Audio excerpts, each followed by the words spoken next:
Saya menyelesaikan S3 hukum ini udah, mungkin saya mahasiswa paling tua di angkatan saya.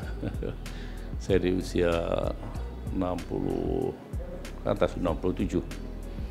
Kemudian kalau bertanya kenapa, motivasinya apa? Pertama, saya ingin menjadi toladan bagi anak-anak dan cucu-cucu saya dalam hal pendidikan. Saya ingin menciptakan keluarga saya menjadi satu keluarga yang keluarga terdidik, ya, keluarga yang berpendidikan, bahkan berpendidikan tinggi, ya.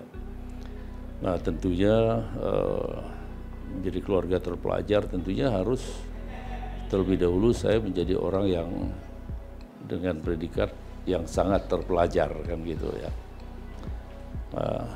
Itulah yang mendasari kenapa saya di usia ini masih ingin meraih gelar doktor, dan saya ingin menunjukkan dengan generasi muda atau dengan segenap anak bangsa ini bahwa tidak ada istilah terlambat dalam menempuh pendidikan. Disertasi saya itu adalah politik hukum, ya, kemudian dengan memperkuat legislasi di bidang pencegahan hukum. Jadi politik hukum, analisis, penguatan legislasi di bidang hukum terkait dengan upaya pencegahan tindak pidana korupsi. Nah, karena apa? Dari hasil penelitian saya melihat bahwa setiap hari pun dilakukan penegakan hukum, ditangkap, diadili, dijatuhi hukuman terhadap pelaku tindak pidana korupsi, itu ternyata tidak mengurangi, ya. Nah, sehingga saya melihat bahwa ini dikarenakan peluang, ada banyaknya peluang untuk melakukan tindak pidana korupsi, dan masih banyaknya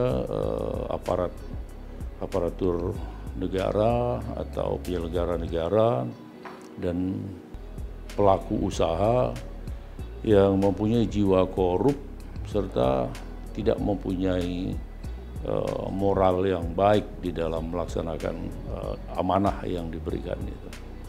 Nah, oleh karena itu kita harus melakukan politik hukum dengan analisis penguatan legislasi di bidang upaya pencegahan.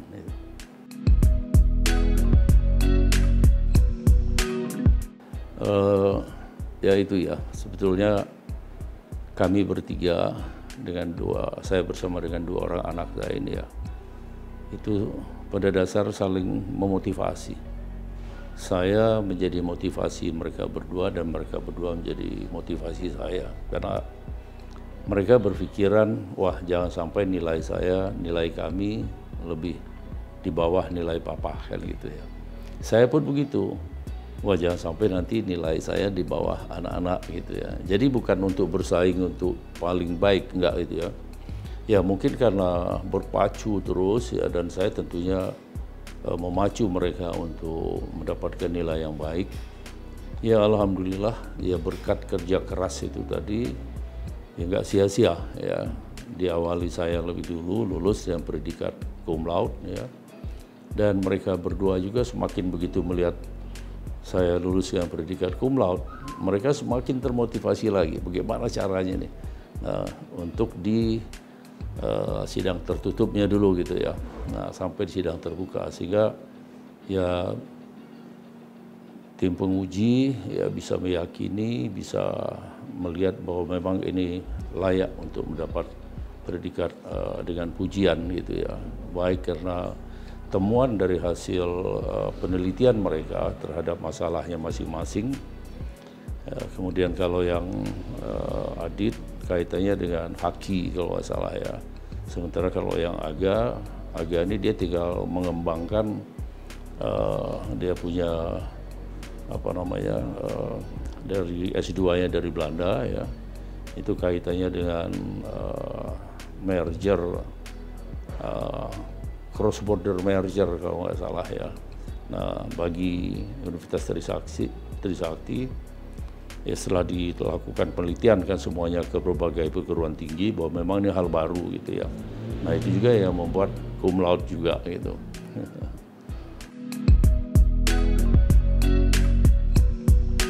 Saya lebih menekankan pada memberikan ketauladanan. Karena 1000 wejangan masih akan lebih baik 1 ketauladanan. Ya, sehingga saya memberikan contoh, memberikan ketauladanan kepada mereka. Saya nggak perlu banyak wejangan lagi gitu ya. Kalau wejangan nanti masuk kiri keluar kanan gitu kan ya. Dan mereka berdua nyaris melekat dengan saya, kaitannya dengan pekerjaan profesi. Karena kami menangani perkara bareng ya. Kemudian setiap hari di kantor juga bersama.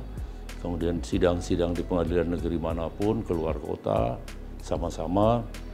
Dan saya memberikan contoh pada mereka bahwa beginilah bekerja keras dalam kaitannya dengan pengabdian terhadap profesi secara profesional. Seperti minggu lalu hari Senin kami masih sidang di Medan. Kemudian Senin sore selesai sidang ke bandara, dari bandara langsung Jakarta. Sampai Jakarta pulang sebentar, mandi, ganti pakaian, balik lagi ke bandara. Jam 1 tengah malam terbang ke Ambon. Karena jam pagi kami harus sudah sidang di Ambon. Jadi Senin sidang di Medan, Selasa sidang di Ambon. Kemudian mereka ngantuk-ngantuk. Saya happy lihat mereka ngantuk-ngantuk gitu ya. Dalam arti ada di sisi kasihan anak-anak saya gitu ya. Tapi sisi lain begini lu cara kerja. Begini lu harus capek gitu ya. Jangan intinya dalam mengabdi terhadap profesi itu ya saya ajarkan kepada mereka. Pertama jujur, kemudian ikhlas. Ya, kemudian untuk ikhlas itu tentunya harus balance antara pekerjaan kita dengan honorarium ya. Kalau honorariumnya kecil, mungkin nggak ikhlas juga mereka itu ya. Nah kemudian harus berani lelah gitu ya. Bahkan saya ajarkan sama mereka, lelahmu itu adalah bagian dari ibadahmu gitu. Nah itulah yang saya tanamkan. Dan ada hal lain yang saya tanamkan sama mereka. Kejujuran itu adalah pangkal ketenangan ya. Dan saya bilang kalian kalau sampai membuat malu, artinya ikut-ikutan menyuap ya untuk kepentingan kalian menitipkan uang, kemudian kita pelaku suap, sama aja kalian menyiksa papa dunia dan akhirat gitu ya. Nah, saya tanamkan betul sama mereka, tidak ada kata suap. Tidak ada. Pokoknya yang kalian terima hanya yang merupakan hak sebagai honorarium. Untuk selebihnya silahkan kalau mereka mau bermain macam-macam, kurang lebih begitulah.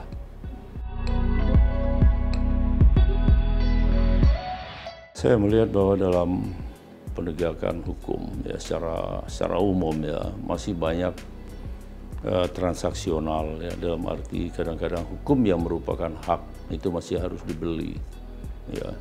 Kemudian istilahnya mencari keadilan. Saya tidak mengatakan saya tidak sependapat dengan istilah mencari keadilan, tapi orang yang menuntut keadilan, karena keadilan itu hak ya, bukan untuk dicari di sana sini. Ini hak saya tuntut ya. Kadang-kadang dalam menuntut keadilan itu karena ada hal yang karena formalitas maka dia tidak peroleh keadilannya yang merupakan haknya itu.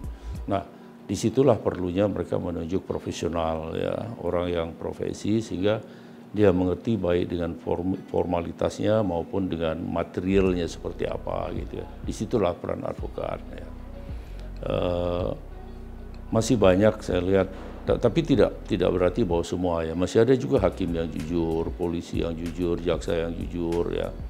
Termasuk instansi-instansi terkait ya yang kadang seperti BPN ya, kemudian dunia perbankan ya.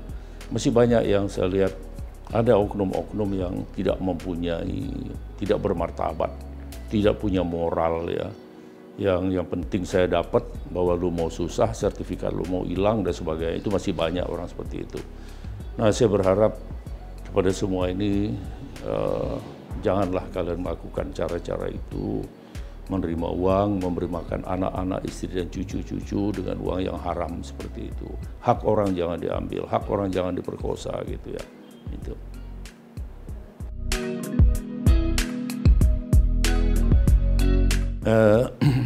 Saya berharap pertama pada generasi muda khususnya ya, pada masyarakat tidak ada istilah terlambat dalam belajar ya. Sebagai orang Islam tentunya ayat pertama itu Iqra, ya. Artinya bacalah. Bacalah situ artinya untuk belajar. Bahkan ada hadis mengatakan tutuplah ilmu sampai ke negeri Cina. Ya. Artinya kemanapun. Artinya tugas atau kewajiban kita untuk belajar itu tidak ada istilah berhenti. Ya memang secara formal kalau sudah meraih gelar doktor nggak ada sekolahnya lagi. Bahkan disebut dengan istilah yang sangat terpelajar kan gitu ya.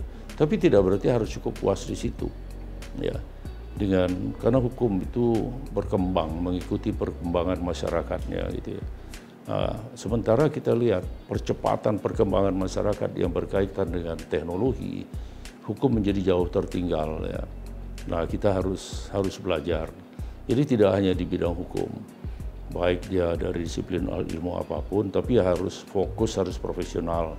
Kepada anak-anak saya juga saya tanamkan pertama, banyak orang doktor hukum tapi S1-nya ada yang teknik, ada ekonomi, kemudian ambil AMH, ya, kemudian dapat doktor ilmu hukum. Nah, anak-anak saya enggak, memang di S1 mereka memilih sendiri, saya enggak arahkan untuk ambil S2 hukum tuh, S1 hukum tuh enggak ya. Termasuk yang tiga yang pertama, setelah tamat S1 dia mau ambil S2 ke Inggris, saya enggak suruh itu, maunya dia sendiri. Ya sejauh saya masih mampu untuk membiayai ya berangkat. Begitu juga Adit ya, masuk Aga, gitu tamat S1 dia langsung mengambil S2 ke Belanda, bahkan dia sudah daftar, sudah diterima. Jadi berarti kewajiban saya untuk itu ya. Nah, kemudian saya katakan sama mereka, Papa sekarang ngajari kalian bukan soal ilmu hukumnya, kalian sudah banyak belajar ya. Untuk nambah ilmunya ikuti Papa. Tapi yang Papa ajari yang utama itu adalah untuk menjadi advokat yang mempunyai kredibilitas, untuk menjadi advokat yang bermartabat, untuk menjadi advokat yang jujur ya. Sehingga kita disenangi, disayangi baik oleh kawan maupun oleh lawan dalam tanda kutip gitu ya. Tapi itu hal-hal tertentu dunia advokat ini dalam tanda kutip terkadang kita menghadapi atau memasuk ke wilayah yang keras gitu ya. Nah, dalam memasuki itu kita harus ditakuti. Ya, tidak cukup dengan disegani. Bagaimana cara ditakuti? Jadilah laki-laki sejati gitu.